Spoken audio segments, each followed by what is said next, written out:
G'day guys and welcome to Aussie English.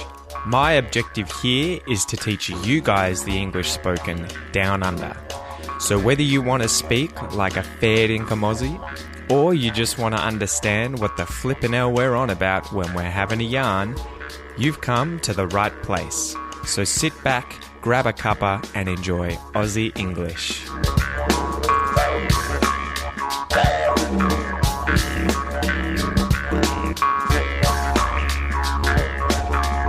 G'day you mob, what's going on? How have you guys been? That intro scene, I wonder if you know that sound. If you have been to Australia, if you have been to a beach in Australia, or even a location near the ocean, near the beach, then I am sure you have come across that sound, or at least the birds that make that sound.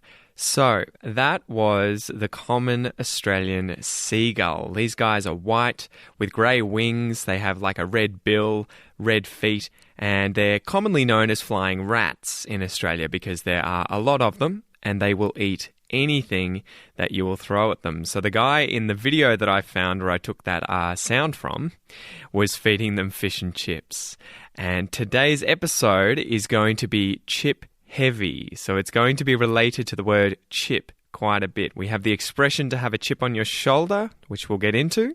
And then we're going to go over fish and chips. And I wonder if you guys have had fish and chips before. Anyway, before that happens, guys, we'll go through a few announcements, the Aussie joke, definitions, some examples, an exercise for your pronunciation, and then the Aussie fact. All right, guys, so as usual, this is the Aussie English Podcast. My name is Pete. I am the host. Welcome if this is the very first time that you happen to be listening to the Aussie English Podcast. And if it is not the very first time, then welcome back. Thank you for listening to the Aussie English Podcast and thank you for your support. So the Aussie English Podcast is obviously a podcast designed to teach you Australian English, whether you want to understand Australian English or you want to speak like an Australian. This is the podcast for you, and it is brought to you by the Aussie English Classroom at the AussieEnglishClassroom.com. This is an online membership website full of courses, lessons, quizzes, videos, bonus content for all of the episodes on the podcast and more. So if you want to learn Australian English and you don't want to muck about, you want to do this quickly, this is the best place for you to go. All right, guys. Anyway, let's get into today's Aussie joke. Today's Aussie joke is related to fish and chips as well, but bear with me. It's a bit of a ripper. I thought it was funny. A bloke walks into a fish and chip shop and says, "Can I have some fish, please?" The guy behind the counter says, "Yeah, okay, it won't be long." To which the bloke replies, "Well, it better be fat then." Oh, do you get it, guys? So he's asking for some fish, and the guy behind the counter says it won't be long, meaning it won't take long to cook. But the bloke ordering the fish interprets that as the fish won't be very long in size. It won't have a long length. And that's why he says, well, it better be fat then. All right, so that was today's Aussie joke. A bloke walks into a fish and chip shop and says, "Can I have some fish, please?" The guy behind the counter says it won't be long, and the bloke says, "Well, it better be fat then." So today's expression is to have a chip on your shoulder, and this one was suggested by Lima. Great expression, Lima. Good job. So let's go through the definitions of to have a chip on your shoulder, the different words in this expression. So to have. You guys will know what to have is. You'll know it's to possess or to own something, to have something. A chip. A chip can be quite a few different things. It means something different from, say, fish and chips, where we're talking about fried potato, in the expression to have a chip on your shoulder. In this case, it means a small piece of wood, as might be chopped or chipped from a larger block. Okay, so it's a chip of wood, a chip. If the chip is on your shoulder, it's sitting on the part of your body that's either side of your head that connects your arm to your torso. Okay, that's your shoulder. So those are the words in the expression to have a chip on your shoulder. So let's define the expression. If you have a chip on your shoulder, it refers to the act of holding a grudge or grievance that readily provokes disputation. All right, let's see if we can define that a little more simply.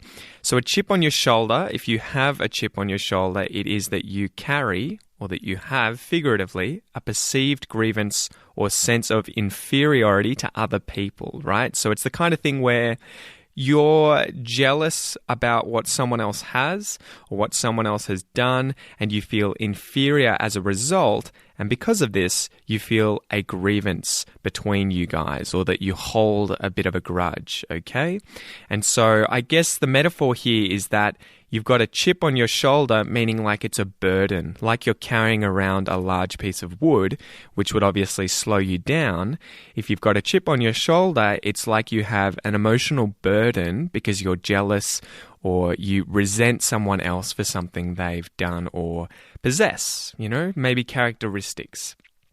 So let's go through the origin of this expression. There were two different possible origins. The first one was that in the 18th century, the British Royal Navy dockyards, obviously in Britain, were where men worked on these ships. They built these ships and they were called shipwrights. Okay, shipwrights were the men who worked on these ships.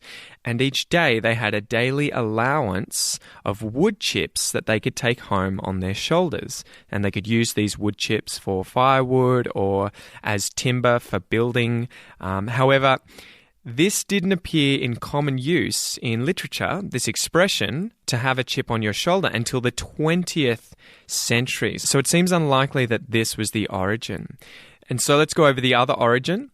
The phrase a chip on one's shoulder is reported as originating with the 19th century US practice of spoiling for a fight, which means of wanting to fight someone. If you spoil for a fight, you really, really want a fight. You want some kind of altercation. Spoiling for a fight by carrying a chip of wood on one's shoulder, daring others to knock it off. According to the Oxford Dictionary, the first recorded use was in 1830 in the Long Island Telegraph newspaper, when two churlish boys were determined to fight. A chip would be placed on the shoulder of one and the other demanded to knock it off at his peril. So who knows? Who knows where this originates from, but apparently the second origin there is more likely. So let's go through some examples as usual, guys, where we can talk about how I would use the expression to have a chip on your shoulder. This one is a more complicated expression, so pay attention to these examples and see if you can understand how you would use this in your life. All right, so example number 1. Imagine that you've got a very old and unpleasant uncle who never went to university, he never finished high school.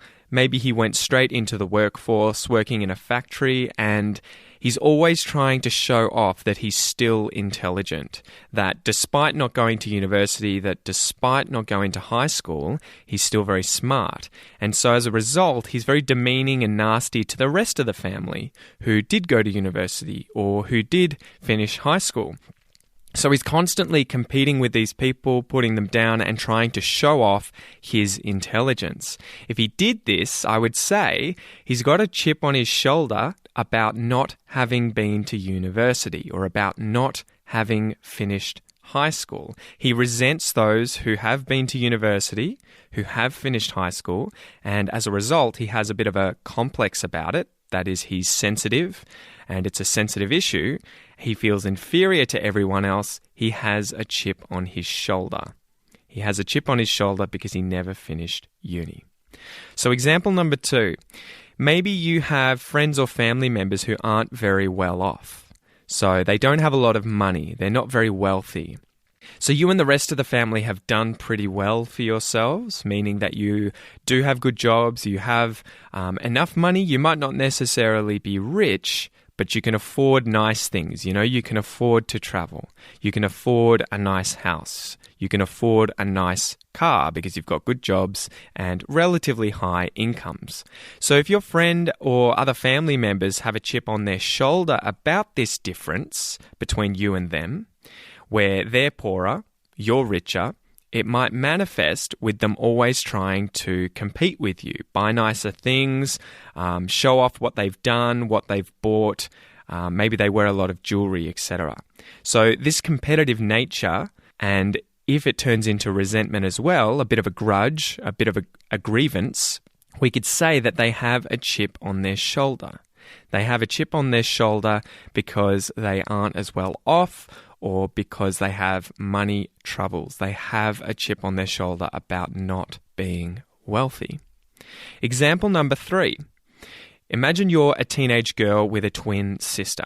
Okay, so this happens sometimes. You hear about these twin sisters. They're not identical, and so they look different. They're not identical twins. So imagine that one of these girls is an average-looking girl. So she's not ugly, but she's not attractive. Okay, she's a plain Jane, we would say. Incredibly plain-looking girl. Plain Jane. Rhyming slang there for you guys. But her sister is a 10 out of 10. Okay, so she's a 5 out of 10, and her sister is a 10 out of 10. One of the best-looking girls at school. Okay. So when both start to become interested in boys, as these girls get into their teenage years, and one becomes incredibly attractive and the other one isn't as attractive, is very plain, she's a plain Jane, you would imagine that the attractive one would get all the attention from the boys, okay? And the plain Jane girl, the normal looking girl, would get relatively ignored.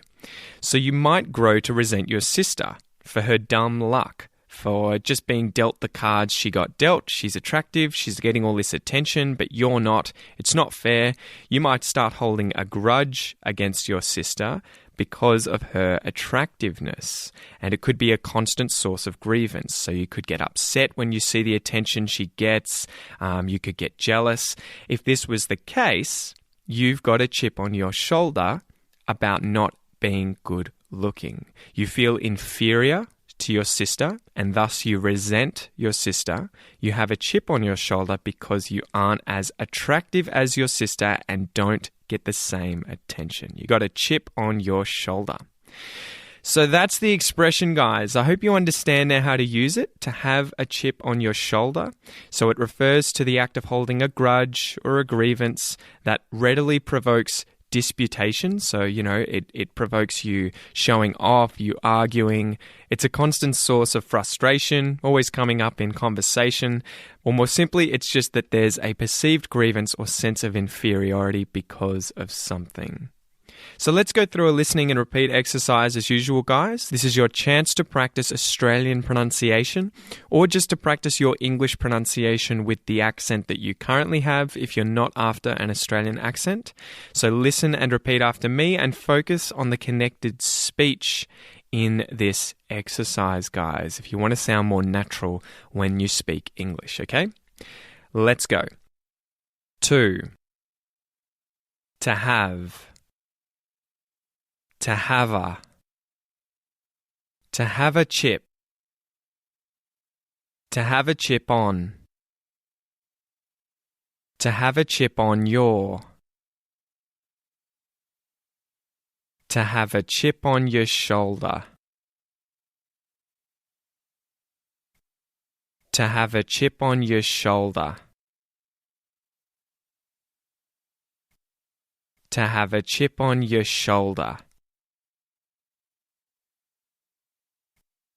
To have a chip on your shoulder. To have a chip on your shoulder. I've got a chip on my shoulder.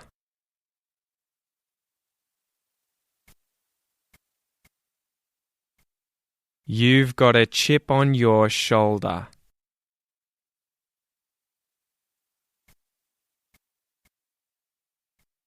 She's got a chip on her shoulder.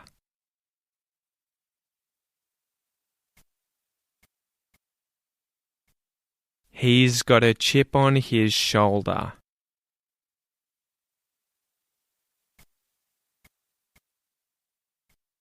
We've got a chip on our shoulders.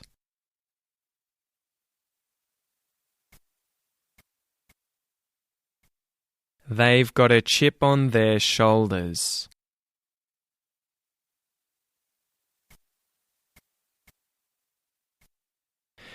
Great job, guys. Great job. Remember, if you would like a breakdown of all the different aspects of connected speech in this exercise, so that you can learn them, so that you can implement them when you speak English, make sure that you sign up to the Aussie English Classroom, where you'll get exercises for the connected speech, and we'll go through them step by step so that you can use them when you speak English. Let's go through the Aussie fact for today, guys. So today I wanted to talk about the history of fish and chips. Fish and chips. I wonder if you guys have had fish and chips in Australia or maybe in England. If you've been to England, you will have seen and probably tried fish and chips. So first of all, what the hell is fish and chips? For those of you who haven't been to Australia or England, fish and chips is a hot dish of English origin, and it consists of fried battered fish and hot potato chips, as well as a bunch of other things that get fried as well. But the most common thing is obviously hot potato chips and fried battered fish. And it's a common takeaway food and an early example of culinary fusion. So where these two different kinds of food were taken and fused together. So today I found a really cool article that I want to read for you guys. It's just a short one about the history of fish and chips, and this comes from fishandchipsawards.com.au. The link will be in the transcript. I really recommend that you go and check out this website because it allows you to find where all the awesome fish and chip shops are. So it gives out awards every year to all the different states and territories in Australia, and it ranks the best fish and chip shops. And funnily enough, the one that won in Victoria is right near where I grew up, and I've been there before, and it was called Trident Fish Bar. So you can check these out. The links will be in the description, but maybe have a look to see if you're in Australia where the closest award-winning fish and chip shop is, and go and check it out. So here's the article, guys. Let's go. Eating fish and chips is an iconic Australian experience, possibly more well known than a pie at the footy. You can get fish and chips in just about every Australian town, but how, where and when did fish and chips find their way onto Aussie plates? Like so many other elements of Australian society, the history of fish and chips is one of multicultural influences. In this case, refined into a simple and tasty meal enjoyed equally by all walks of life. Fried fish is thought to have first been brought to Britain in the 16th century by the Marranos, a group of Jewish migrants from Spain and Portugal. The invention of potato chips is claimed by both the French and the Belgians, the potato, of course, originally coming from the South American Andes before being adopted by the Europeans. The first recorded combination of fish and chips was in a London shop opened in 1860 by Jewish migrant Joseph Malin. It didn't take long for the concept to catch on here, and the first Australian fish and chip shop is often credited to Greek migrant Athanasius Comino, who opened his shop in 1879 on Sydney's Oxford Street. So there you go. I had no idea that Sydney was potentially the birthplace of fish and chips in Australia. Back to the article. It might have been even earlier, though, as family records say Athanasius copied the idea from a Welshman down the street. The peckish Greek man had supposedly wandered into the unnamed Welshman's shop and decided that cooking fish and chips didn't look that hard. Back in Britain, fish and chips became so popular there were 35,000 shops by 1927, although numbers have since declined to about 10,000. Former Prime Minister Winston Churchill called fish and chips the good companions, and during the Second World War they were considered so crucial to public morale that they weren't subjected to rationing as most other foods were. In Australia, there are an estimated 4,000 fish and chip shops today, with successive waves of migrants investing in these businesses and playing a crucial role in popularising the takeaway offering across the country. Of course, fish and chips is also an essential menu offering in many hotels, bistros, and restaurants. Whether wrapped in paper or served with the finest china and silverware, fish and chips are a classic part of the country's culinary landscape. So that was a neat little article, guys, from fishandchipsawards.com.au. I recommend that you go and check it out. And before we finish up, I want to tell you what I would normally order when I go get fish and chips. So if you guys are thinking about getting fish and chips anytime soon, this is what I would normally get. So I would go to a fish and chip shop. I would get a minimum chips, at least. That's if there's 2 of you. If there's more people, you might have to get more chips. I would get 1 to 2 dimmies, which are dim sims. These are kind of meat in batter that's deep fried, dimmies. I would get 1 or 2 potato cakes, kind of like a potato that's been flattened into the shape of a flat circle and then deep fried. And then I would get some flake. And flake is kind of an unknown shark. It can be any kind of shark. It's boneless. It's really tasty fish. And then the cheeky thing that I do, I run off to the shops whilst the fish and chips is being cooked, and I often get tomato sauce from somewhere like Coles or Woolies because you can get an entire bottle for like $2, so you save a lot. And the drinks as well, I tend to get from Coles or Woolies because the sauce and the drinks and everything else at the fish and chip shop is often marked up in price. Anyway, guys, that is today's episode. I hope you enjoy this episode. Let me know in the comments if you've ever had fish and chips and what you thought of that meal. It's one of my favorites, and I would love to know what your experience was like. Anyway, guys, I will chat to you soon. All the best. G'day, mate. Thanks for listening to this episode of the Aussie English Podcast. If you wish to support the podcast and help me keep bringing you content, you can do so via my Patreon page. Remember, it's my mission here at Aussie English not only to help you understand Australian English, but to speak it like a native. If that's your goal, make sure you enroll in the Aussie English Classroom, guys, where you'll get all the bonus content for today's episode designed to improve your English even faster. Have a ripper of a day, and I'll see you in class.